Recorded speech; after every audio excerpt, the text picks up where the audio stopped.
Imagine for a second that you are an intrepid adventurer. It's a crisp autumn afternoon, and you're hiking along these really rugged, windswept cliffs of Cape Lookout State Park in Oregon. Oh, that sounds incredible. I can almost picture it. Right. It's specific, too. Let's say it's October 12, 2025. You are moving through this vibrantly colored, pleasantly scented, temperate rainforest. Sounds like a pretty perfect day so far. It is. And then you reach out to steady yourself, and you grip a metal railing overlooking the crashing waves of the Pacific Ocean. The metal is absolutely freezing to the touch. Oh, yeah, that sharp shock of cold. Exactly. You take a deep breath of the pine-scented air, you look down, and you just watch this pod of graceful sea lions swimming in the surf right below you. That is just a perfect moment. I mean, it's the kind of sensory experience that makes you feel entirely, anchored in reality. It feels incredibly real. But the wild thing is, and this is exactly what we're exploring in our deep dive today, that perfect moment is essentially an illusion. Wait, an illusion? Yeah, I mean, what you physically experience out there on the cliff and what you mentally perceive, they are two entirely different things. Oh, I see where you're going with this. We're drawing heavily today from Chapter 11 of the NOBA textbook, Discovering Psychology 2.0.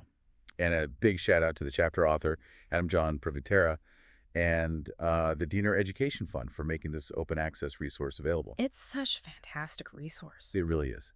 So our mission today is to break down this mind-bending reality that our conscious experience of the physical world is, well, it's totally constructed. And that construction happens so seamlessly, we just inherently trust it, right? We rarely pause to consider the massive biological divide between the physical matter of the world and our mental interpretation of it. Yeah, people confuse them all the time. Exactly. Sensation and perception are often conflated in everyday conversation, but biologically, they are distinct processes handling entirely different tasks. Okay, let's unpack this. Think of sensation as like the raw hardware of a digital camera. I like that analogy. Just capturing the pixels? Right. It's just capturing raw data. Light waves bouncing off the sea lions, acoustic frequencies from the waves, airborne chemical molecules in that pine forest.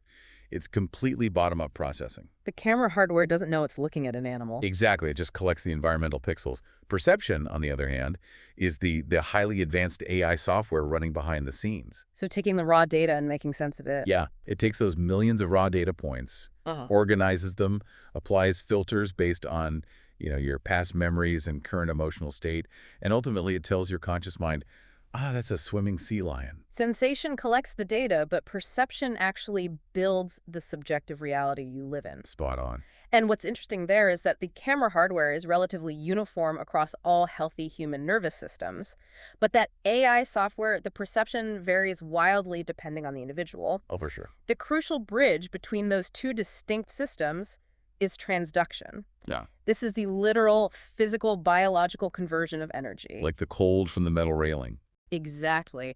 The thermal drop of that freezing railing gets converted into action potentials, the electrochemical signals that your brain can actually read. Which is wild to think about. It is. Yeah. There's this great quote from the philosopher Henri Bergson. He captured the subjective nature of this beautifully when he wrote, "The eye sees only what the mind is prepared to comprehend." Oh, wow. The eye sees only what the mind is prepared to comprehend. That quote really highlights just how much heavy lifting the mind is doing in the background. It's doing almost all the work. But it also brings up a glaring vulnerability, doesn't it? If sensation and perception are running on two separate tracks, what happens when they fall out of sync? You mean when your body is collecting one set of data, but the mind is trying to build a completely different reality? Yeah, like the camera and the AI just aren't talking to each other right? Well, the result is an immediate physiological crisis. Your brain relies entirely on these systems cross-verifying each other. So it just panics. Basically. We actually saw a perfect modern example of this in a March 2026 scientific report regarding next-generation virtual reality headsets. Oh, I think I read about this. With the college students. Yes. First-year college students using highly immersive digital environments for remote learning. They started experiencing debilitating vertigo and nausea. Just from sitting in a VR classroom. Just from sitting there. The root cause was a fundamental sensory mismatch. Their visual perception was registering incredible speed and movement as they, flew through these virtual environments. Right, because the screens are so realistic now. But their vestibular system, the fluid-filled canals in the inner ear governing balance, detected absolute stillness. because the students were physically just sitting in their dorm chairs. So the visual software is screaming that the body is in motion, but the vestibular hardware is insisting the body is totally stationary. And the brain basically hits the panic button. It defaults to a deeply ingrained evolutionary defense mechanism. Which is what? When your visual inputs and your balance inputs don't align, the brain assumes you've ingested a neurotoxin. Wait, really? It thinks you're poisoned? Yeah, it thinks you are poisoned. That's why the immediate response to VR lag is nausea. The body wants to expel the toxin. That is, wow. It really highlights just how delicate the boundary is between raw physical sensation and mental interpretation. Any disruption to that boundary, whether by a physical toxin or just a high-tech screen, forces your biology to react. Which raises the question of thresholds, right? Okay. I mean, if our entire subjective reality relies on this raw physical data being converted into electrical signals, there has to be some kind of mathematical baseline. A minimum requirement, you mean? Yeah, like exactly how much physical energy does the environment actually have to produce before the sensory hardware even registers it and sends it up to the software? You're referring to the absolute threshold. It's essentially the mathematical baseline of conscious awareness. How do they even measure something like that? Psychophysicists map this out using a rigorous signal detection test known as the method of limits. Okay, how does that work? Well, in a recent university lab study from January 14th, 2026, researchers placed subjects in windowless, soundproof chambers. Really isolated. Totally. Sitting in utter silence, the subjects listened for incredibly faint whistles that started from 0 volume and slowly scaled up. So the subjects are just straining to catch the literal microscopic moment a sound wave becomes a conscious thought. Exactly. And the interesting thing is that absolute threshold isn't defined as the volume at which you hear the tone every single time. It's not. No. Mathematically, the threshold is the exact point you can detect the stimulus 50% of the time. Only 50%. Yeah, that 50% mark is the functional boundary line where physical sound waves cross over into a psychological event. Meaning 49% of the time, Yeah. the acoustic energy is physically vibrating your eardrum, but your brain remains completely unaware of its existence. It's being filtered out before it even reaches conscious perception. That is crazy to think about. But of course, out in the real world, we're never sitting in an artificially silent vacuum, you know? Oh, never. We are constantly bombarded with overlapping stimuli. Right, so we have to constantly parse important signals from all that background noise, which brings us to the differential threshold. Also known as the just noticeable difference, the J&D. What's fascinating here is how our sensory systems measure changes in that ambient noise. The just noticeable difference determines the smallest physical change required for you to actually perceive a difference between two active inputs. Right. And there's a specific law for this, isn't there? Yes, the pioneer Gustav Fechner formalized this concept through Weber's law. He demonstrated that our psychological reactions correspond to mathematical ratios, not absolute numbers. Okay, break that down for me. So if you are holding a 1-pound weight, adding a single ounce creates a noticeable difference in pressure, right? You feel it. Yeah, I'd notice an ounce if I'm only holding a pound. But if you are holding a 50-pound weight, adding that exact same ounce won't register in your nervous system at all. The change has to be proportional to the baseline stimulus to trip the biological wire. Exactly. The ratio matters, not the raw amount. Wait, I have to challenge how this plays out in real life, though. Challenge away. Well, we also have sensory adaptation constantly running in the background, right? Our receptors intentionally stop firing when a stimulus is constant so we can ignore useless data. Right, like how you don't actively feel the clothes resting on your shoulders right now. Exactly. So if our biology is so highly evolved to adapt and tune out the background, why do minor proportional changes completely derail our focus? It does seem contradictory. But there was a June 2026 behavioral study on second-year college students living in noisy communal dormitories that perfectly illustrates why these two mechanisms coexist. Oh, dorms are the perfect test for background noise. Absolute chaos, loud music, people shouting down the halls. But through sensory adaptation, the students' auditory receptors essentially turn down the volume on that constant environmental noise. So the screaming just became the new ignored baseline. They tuned out the chaos. Exactly.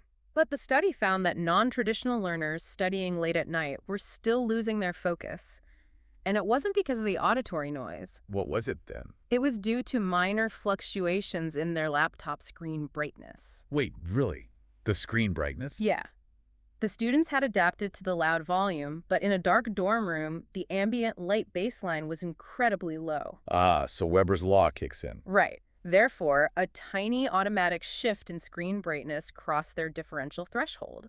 The mathematical ratio of that light change was significant enough in the dark to force their visual system to send an alert to the brain. And that pulled their attention entirely away from their textbooks. Our focus is constantly at the mercy of these proportional sensory tripwire. We really are. Here's where it gets really interesting for me. Since we're talking about these thresholds acting as invisible tripwires, we should look at the actual biological antennas doing the physical tripping. You mean the anatomical hardware of reality? Yes. The sense organs are just master classes in physical engineering. They function as these highly specialized energy converters. They really are marvels. Take the visual system, for example. Right, so ambient light waves pass through the lens and hit the retina, which is packed with photoreceptors called rods and cones. And the cones handle vibrant colors and fine details in daylight. Yeah, and they operate on the opponent process theory, where neural mechanisms balance opposing colors, so red against green, blue against yellow. The mechanics of that opponent process explains so many weird visual quirks. Like, if you stare at a bright green square for 60 seconds, you are literally fatiguing the green-sensitive pathways in your retina. So they get tired out. Exactly. Then, when you suddenly look away at a blank white wall, the rested red-sensitive pathways dominate those weakened green ones. And your brain temporarily perceives a glowing red afterimage that doesn't actually exist in the physical world. Pure illusion created by tired hardware. And then the auditory system is performing a completely different mechanical translation. Sound waves travel down the auditory canal and vibrate the ossicles. Which are the smallest bones in the human body. Right. And since we know they're so small, it makes sense how efficiently they amplify those vibrations and drive them into the fluid-filled cochlea. And the mechanics inside the cochlea are just stunning. The fluid waves cause microscopic auditory hair cells to bend. Literally physically bending. Yes.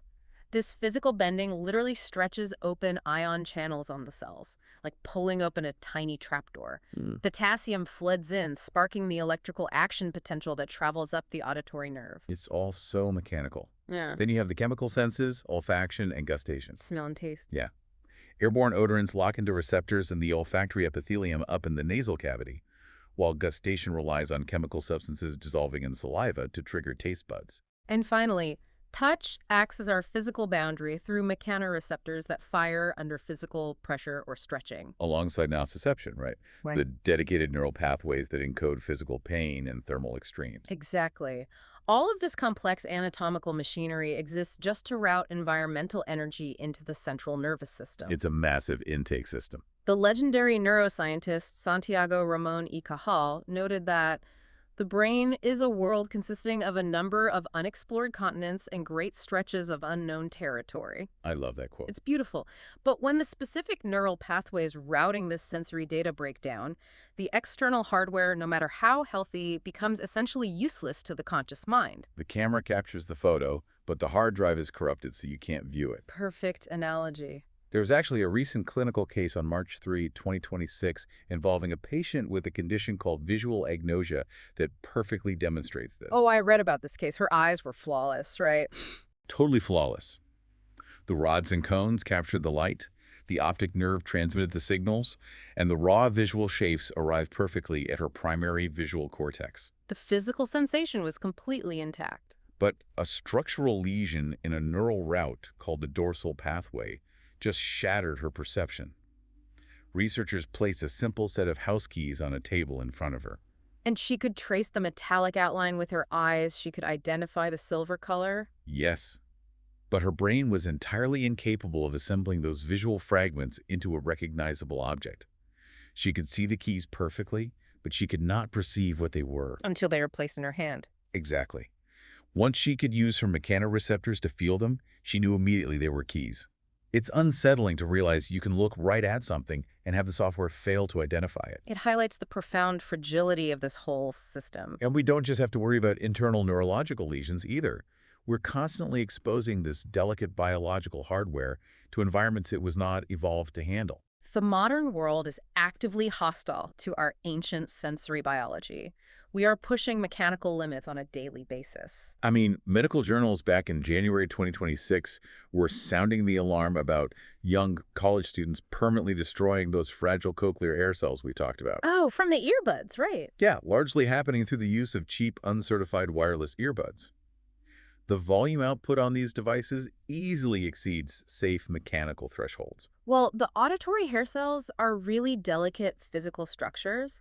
When you blast unregulated volume directly into the ear canal, the fluid waves in the cochlea become violent. So they don't just bend. No, they don't just bend, they snap or shear off completely. And because humans cannot regenerate these cells, the damage is permanent. Resulting in tinnitus, that constant phantom ringing. Exactly. Clinical brain scans of these students show altered neural projections. They are permanently rewiring their central nervous system through sheer mechanical force. If we connect this to the bigger picture, it presents a fascinating duality. I mean, we have an unprecedented capacity to permanently damage our biological hardware. But we are also entering a technological era where we can successfully bypass it. Right. We are seeing major advancements in haptic technology designed specifically to patch these sensory leaks. The applications are incredibly promising. There were engineering reports in May 2026 detailing wearable haptic bands used to assist older, non-traditional college students. The ones managing age-related sensory declines. Exactly, particularly high-frequency hearing loss. If a student's auditory system fails to capture a digital lecture alert, the software routes the data to the haptic band.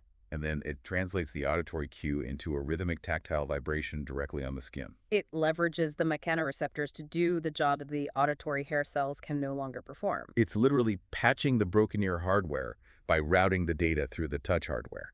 That is amazing. It proves that while the biological sense organs are vulnerable, our central nervous system is adaptable enough to accept augmented reality tools. It keeps the perceptual experience intact even when the original biological pathway degrades. We've covered the internal breakdowns and the mechanical damage, but there's another layer of risk here. Which is? What happens when perfectly healthy individuals with flawless sensory hardware simply fail to respect the biological limits of their own systems in everyday life? That is when the hardware limitations create lethal real-world hazards. Our biology requires processing time, specifically when adapting to extreme environmental changes. Dark adaptation is a prime example of this. So imagine a scenario this actually happened on February 18, 2026, where a driver is navigating a dark, rainy highway late at night. A very common scenario. And they make the mistake of glancing down at a brightly lit smartphone screen. Instantly, the visual system light adapts. Right. The pupils constrict to protect the delicate retina from the intense digital glare. Furthermore, the specialized chemicals in the photoreceptors, specifically rhodopsin in the rods, they immediately bleach out in the presence of that bright light. So when the driver looks back up at the pitch-black highway, they are functionally blind. Completely. Because the retina requires a significant, measurable recovery period to regenerate that rhodopsin and undergo dark adaptation, the driver is left hurtling down a highway without visual data for several crucial seconds. It's a biological bottleneck. It completely prevented this driver from seeing a stalled vehicle ahead. Ignoring the chemical limits of the retina directly results in a physical disaster. And that scenario is a failure of raw sensory processing time.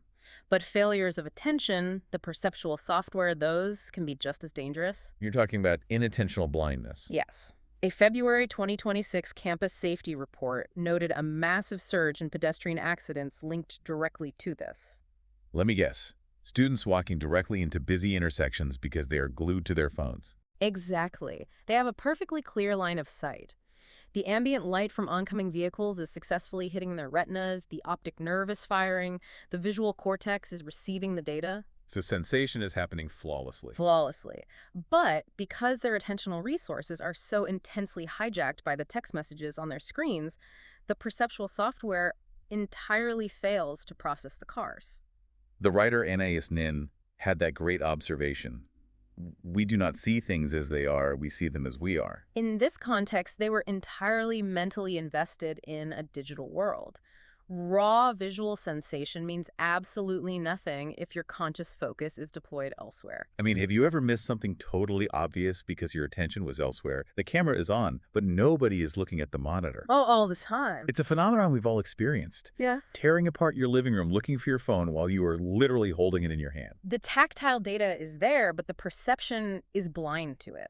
Yet, despite all these massive blind spots, the processing delays and the fragile hardware, our brains remain remarkably skilled at covering up the cracks. It's true. The brain stitches all this fragmented, limited data together to create one unified, entirely convincing illusion of reality. That seamless integration is the magic of multimodal perception.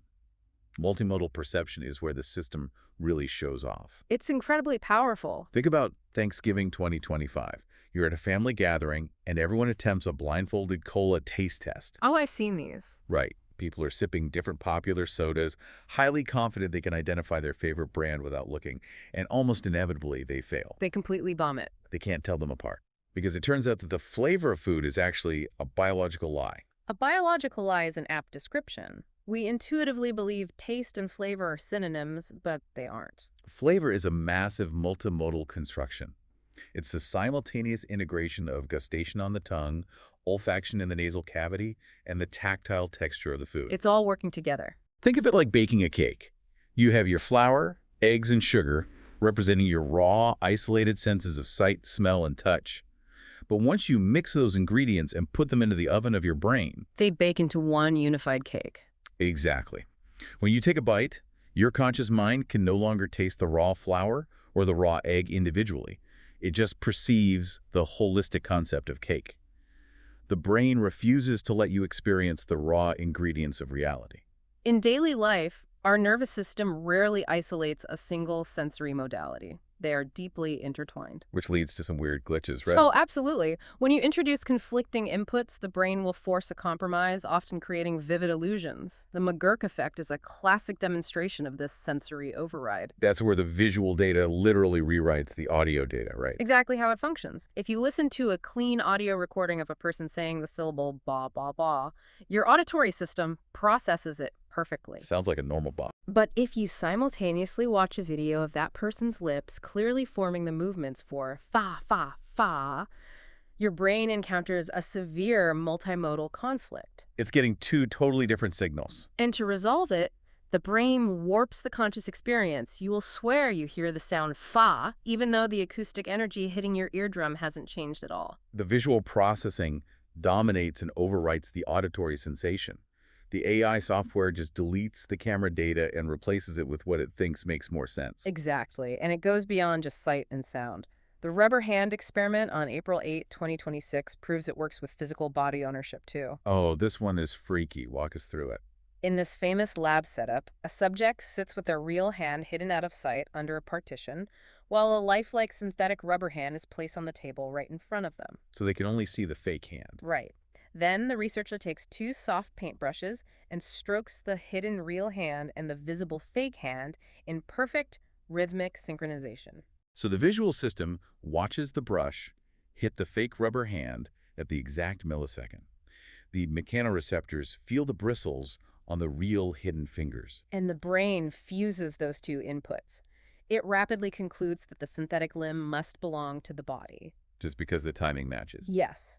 And when a researcher suddenly strikes the fake rubber hand with a hammer, the subject will physically flinch and gasp in genuine terror. Because their perceptual software has completely adopted the inanimate object as biological reality. Exactly. The phenomenologist Maurice Merleau-Ponty summarized this sensory fusion perfectly, noting that the senses mix like colors on a palette to paint our ultimate perception of reality. It's an incredible parlor trick, but understanding how to purposely mix those colors on the palette has massive real-world applications for how we learn and operate. It is already reshaping education. A July 2026 educational research paper demonstrated that interactive, multimodal online textbooks drastically improve long-term retention. They're hitting all the senses at once. Yes. By deliberately combining auditory lectures with synchronized visual text and interactive tactile quizzes.